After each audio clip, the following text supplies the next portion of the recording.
Welcome back to Stamping at the Warren, and I'm Kim Tolton, and today I am sharing with you this card. Beautiful, isn't it?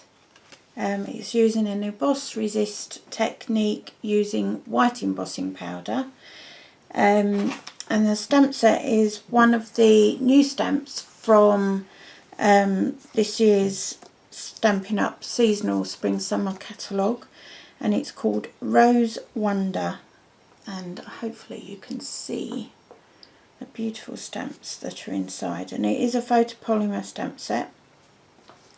It is a full A6 card, so you need your largest block, which is, it should be on my block F. There you go. So if you ever want to know what block sizes are, that's where it is. There's a little mark there. So that's what we're doing today. Now there is coordinating dies that come from the Rose Garden Thinlits dies, so we will be using one of the dies for this project as well. Right, so let's pop that to one side. The first thing that you want to do is make your card base. And I know I do this every time, but because there's always new people and don't necessarily watch my videos in consecutive order, it's just easier to go through it each time. So you want to start by making your card base using thicker A4 Whisper White cardstock, and you want to trim a piece of cardstock to 21 centimetres by 14.8 centimetres. You then score through the middle here, either using your scoring tool with the metric or imperial plate, or with the scoring blade on your stamping trimmer. Choice is yours. And then you want to fold so that that unsightly ridge is inside the card. Give it a couple of burnishes with your bone folder, and then that can also be popped to one side whilst we do the stamping, because the last thing you want is to make this beautiful card and then find your card base is wasted because you've got ink all over it. So as I say, this is an emboss resist, so you will need a piece of Whisper White cardstock measuring 14 centimetres by 9.7 centimetres, and you want a little tray like this or onto a piece of paper. It's entirely up to you. The first thing that you want to do when you're doing emboss resist techniques is you want to remove the static from the cardstock. If you don't, then what happens is little bits of embossing powder get onto the cardstock where you don't want them to be, and you get these funny little dots. And when you're doing a sponging technique, it can show up all those unsightly spots. So you just use an embossing buddy like this, and you just wipe all over the surface. At the end, give it a good pat out, and you'll see all this dust come flying out, and that will be ready for the next time you're using it.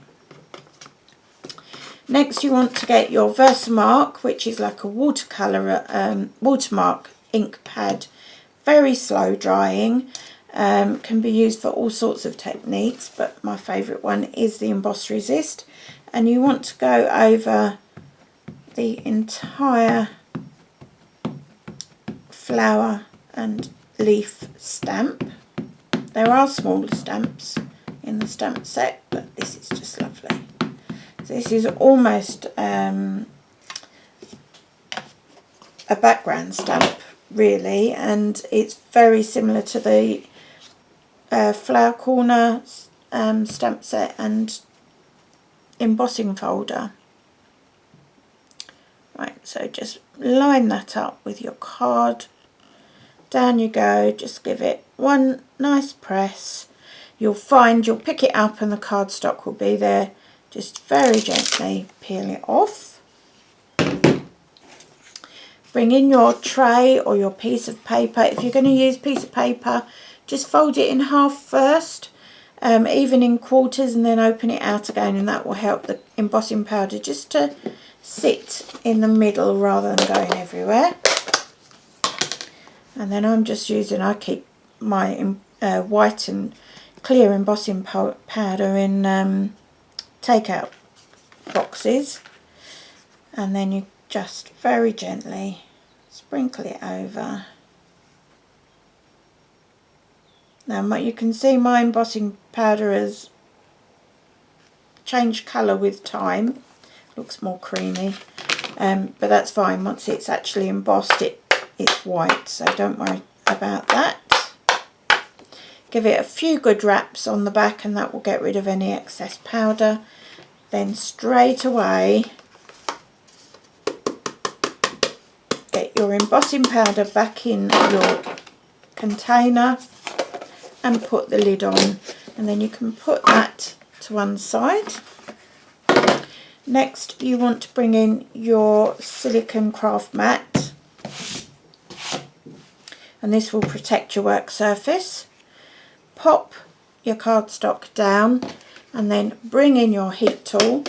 Before you start putting it onto the cardstock, just let it heat up for a few seconds. Hopefully you'll still hear me over the top of this. Hold your hand far away, and you'll feel once the heat tool has come to temperature. And you are just going to be holding this about 1 centimetre away from the cardstock. You don't need to waggle it everywhere. You just hold it in one place, and as soon as that embossing powder has started to melt, you just start moving the heat tool around, and very quickly you will see the embossing powder melting.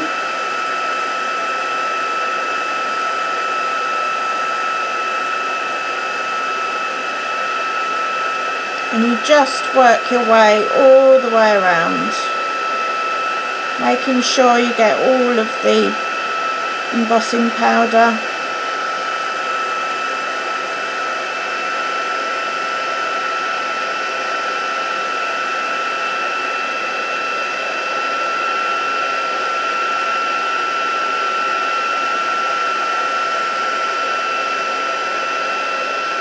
And it does have a glisten, although it's matte once it's dry. As it heats up, it has just a glossy look to it, for a very short period of time, and that tells you that you've embossed it. Turn your heat tool off, and then just under a good light, just shine the light onto it just to make sure. Now I can see I've missed a little patch there because it's still matte.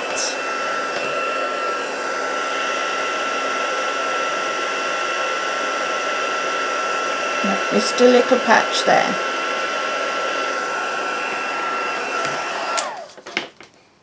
And that's it. So that just shows you've got it all. If you haven't quite got it all and you start putting ink on, unfortunately the powder will come off pretty much.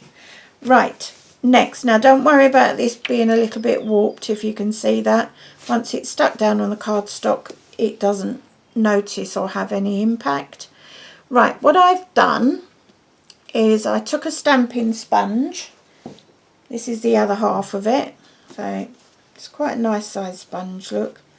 And then I've cut it in half there, and then I cut that half into 3 wedges. That's because I'm using 3 colours, and the colours I'm using are all from the Subtles collection.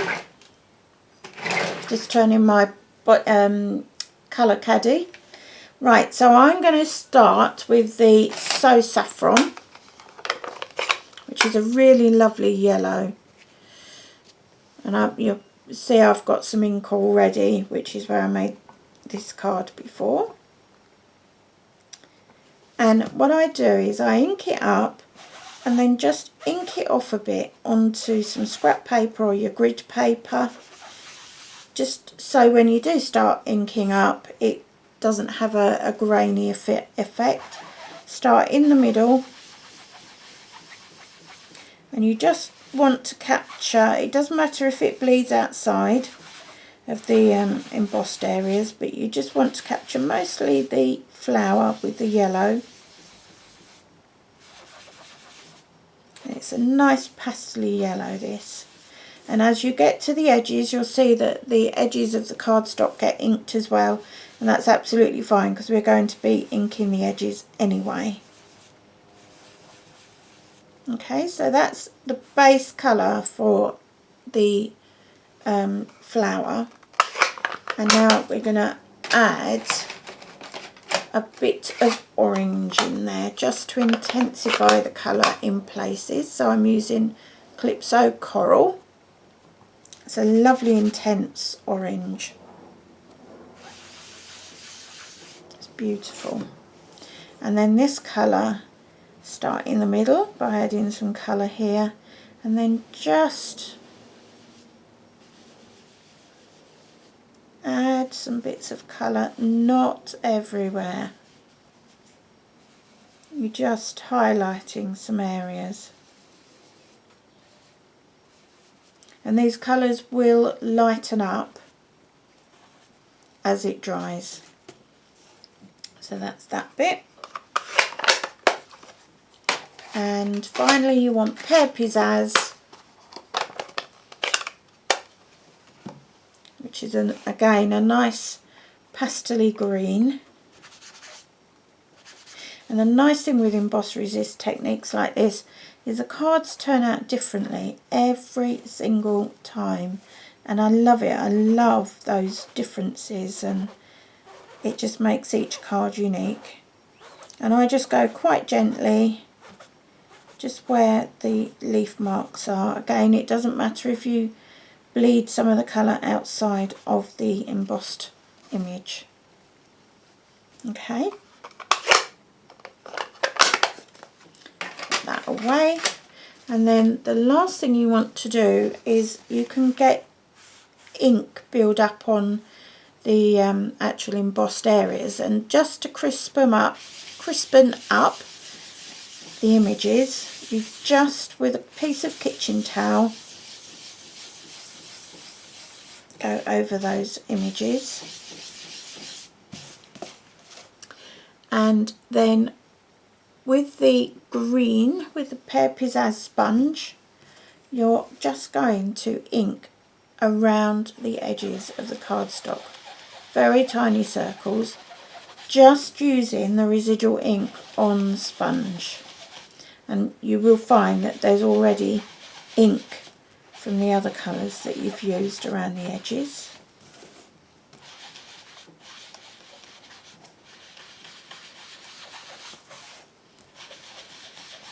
Now I'm doing this as I think it's a friendship one, but this would be beautiful use for weddings. In wedding scrapbooks, this would be a beautiful stamp to use to make backgrounds. Right, so that's your basic card. Next you want to mat that onto a piece of Pear Pizzazz cardstock, and this measures 14.4 by 10.1 centimetres. If you're working in inches, all you do is you make your card base and then you bring each layer down by 1/4 of an inch, and then the layers will be pretty much the same. I'm going to use some fast fuse, just a couple of strips, and then because you get this slight warping, I put a little bit at top and bottom, and then this comes down, and you just want to mat it onto that Pear Pizzazz cardstock. So what we're doing is keeping it all coordinated, so everything we're using is from the Subtles collection. You can buy cardstock and ink pad bundles, so that's a great way of buying a whole colour collection and saving some dosh along the way. Right, next is your sentiment, and we're going to stamp a frame as well as the sentiment. So you just need a scrap of Whisper White cardstock, and I'm using soft suede ink. I know I often use Early Espresso for photopolymer sentiments, or photopolymer stamp set sentiments, but personally I think that the soft suede works really well. It's a similar type of tone to the Subtles collection, so that's why I've picked soft suede. There we go. Now I've managed to get ink in the middle there, so just using that piece of kitchen towel, just wipe that away gently. Okay. And then stamp that down, just leaving a little bit of a border around it for when you die cut the sentiment and the label. Right, I'm not happy with that one, that's broken. That's probably because I got ink on the centre. That looks better, doesn't it? Turn it over, start again. That's better. Happy with that. And then your sentiment again in soft suede. And because this is a photopolymer stamp set, you can see through your block and you can line your sentiment up inside that label you've just stamped.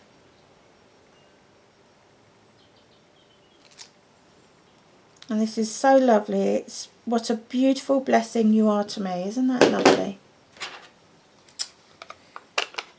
I think that's gorgeous. Right. Next, clear the deck a little bit. We're going to use the Big Shot, and these are the Rose Garden Thinlits. You can see that there are actual flower outline framelits on here. There's also individual flowers, and it's not designed to actually die cut the stamps in the stamp set. It works with, it coordinates with. So it's quite a new thing for Stampin' Up, because normally it's all coordinated. So the dies cut out the stamps, but this is made to work between the two. Right, so your sandwich for this is magnetic platform. If you haven't got the magnetic platform, I would advise it. If you put in a sufficient order, you could even qualify for getting this half price. If you've got big enough order, you will probably get this for nothing. So you know, do think about it. It is a real boon. If you haven't got a Big Shot, if you haven't got a magnetic platform, then just use the multi-purpose platform that came with your Big Shot on tab 2, so no tabs open. Then you want an acrylic cutting plate. Then you put your piece of stamped cardstock. Then you put your die cutting blade down. I don't know if you can see there. Can you see the ridge there? And that's actually the blade. It's only made to cut one piece of cardstock at a time. It simply won't cope. It's not like a big die. It just wouldn't cope. So you just want to get your die on there and get it as well centered as you can. And there should be a slight border of white cardstock behind it.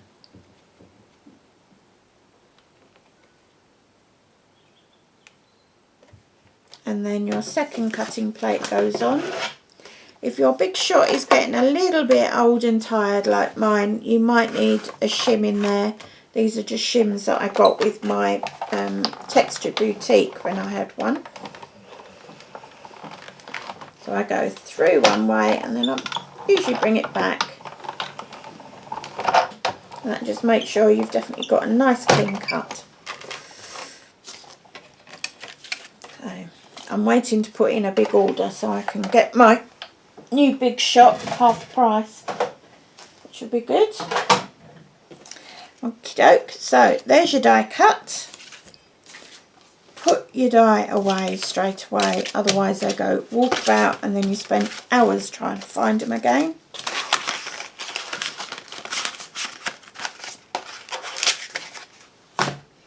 So that's your sentiment. So you can bring in your piece of cardstock again now. Pop a couple of Stampin' dimensionals on the back there. And these are so robust, these Stampin' dimensionals. And they're absolutely fab for popping stuff up. So pop your sentiment down as squarely as you can on the card front. You can position it wherever you want. I did try putting it here and I thought, no, I really want the flower to stand out. And then I'm using a piece of Blushing Bride, because it will work with the same colours, cotton ribbon. And I use the bunny ears, and you always want the ribbon to be going away from you, so hold it in your hand and let it flop over your finger away from you. Make one loop and then get the long tail still attached to the reel. Flip that over and make another bunny ear loop that's about the same size. Actually, I've got these too long. I'll start again there. And then you tie a knot. And then what you can do is you can just gently pull on the ends.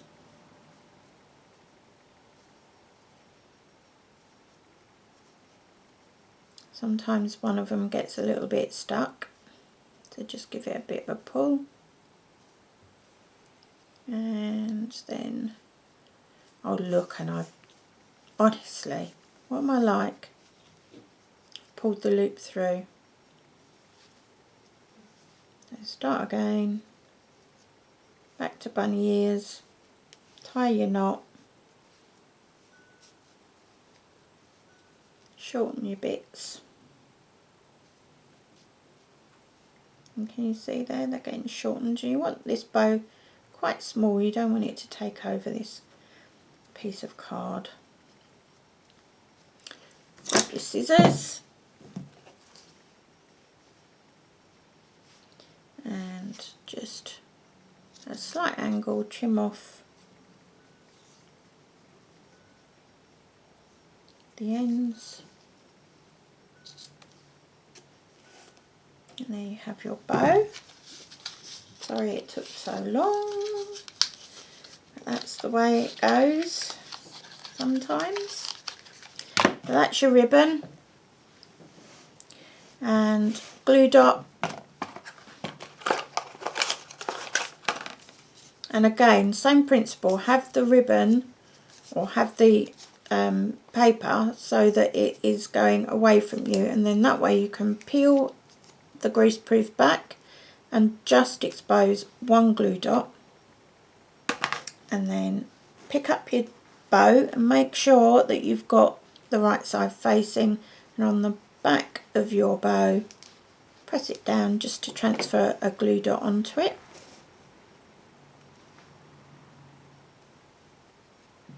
And then that can go down on your label.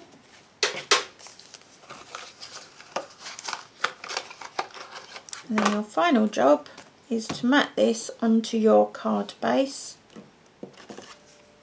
So again, I'm using Fast Fuse. Just a couple of strips this time.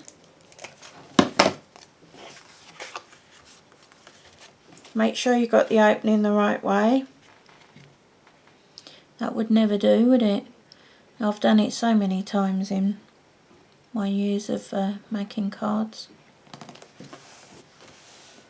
And there you have it. That's today's card. So thank you for watching. Remember that you can leave comments below today's video. There'll also be a typed up tutorial to go along with this on my blog the same day as the video goes live.